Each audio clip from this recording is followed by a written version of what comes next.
I'm Eric Peterson with Kopa Real Estate. In this video, we'll review the latest real estate statistics for Avery Ranch in 78717, why there are real estate sharks in the water right now and what you should watch out for, plus the good and the bad with property taxes and homeowners insurance. And if you want to see more local real estate information about Avery Ranch in 78717, subscribe to our YouTube channel.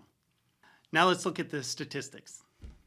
On August 1st in Avery Ranch in 78717, there were 58 homes active for sale, 29 homes were under contract, and there were 28 homes that sold in July. Average dollars per square foot was $263.57. Average sales price was $605,193, and the median sales price was $557,500.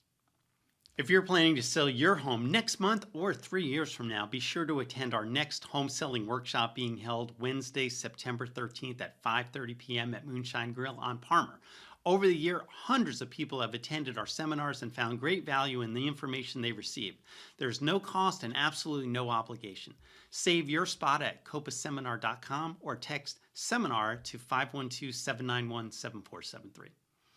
Here's something very important for you to know about what's happening in the real estate market. The number of home sales is down almost 20%, and you might not think that's a big deal, but if you're planning to buy or sell real estate, it holds serious implications for you because there are real estate sharks in the water. Here are a few situations where you're at risk and what you should be aware of so you can protect yourself.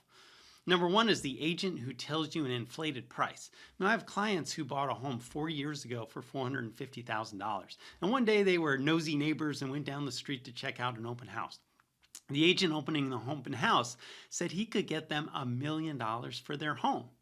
And their home is worth about $750,000. So that's still an incredible amount of appreciation, but it's not close to $1 million. And the reason why I know their home isn't worth $1 million is there's homes with an extra 1,500 square feet, pools and views in the same neighborhood selling for that price. So in today's market, more than ever, you're at risk of an agent giving you an inflated number for your home. Even when there are a higher number of sales, the average real estate agent only sells a few homes per year.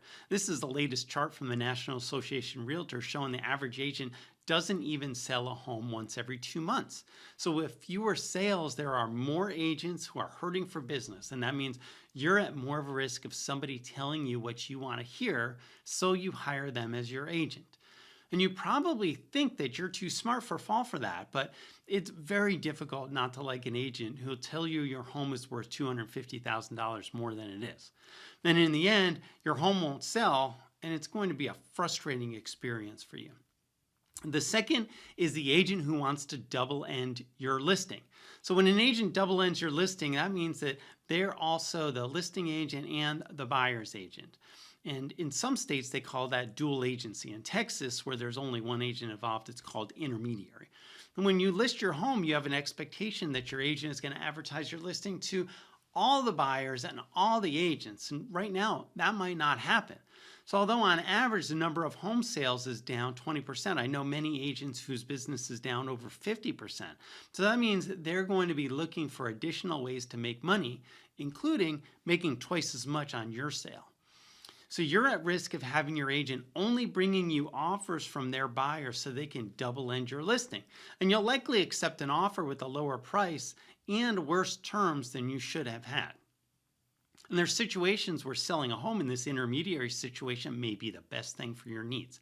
However, you should understand what you're doing and be sure that you're doing it out of your needs and not because the agent needs to make more money.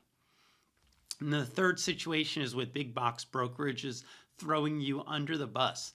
So the large real estate brokerage make money off of the volume of home sales and the number of agents at their brokerage. So when sales are down, that hurts them both ways. So as a result, I'm hearing some big brokerages are incentivizing their agents to advertise and sell their listings only to other agents within the brokerage.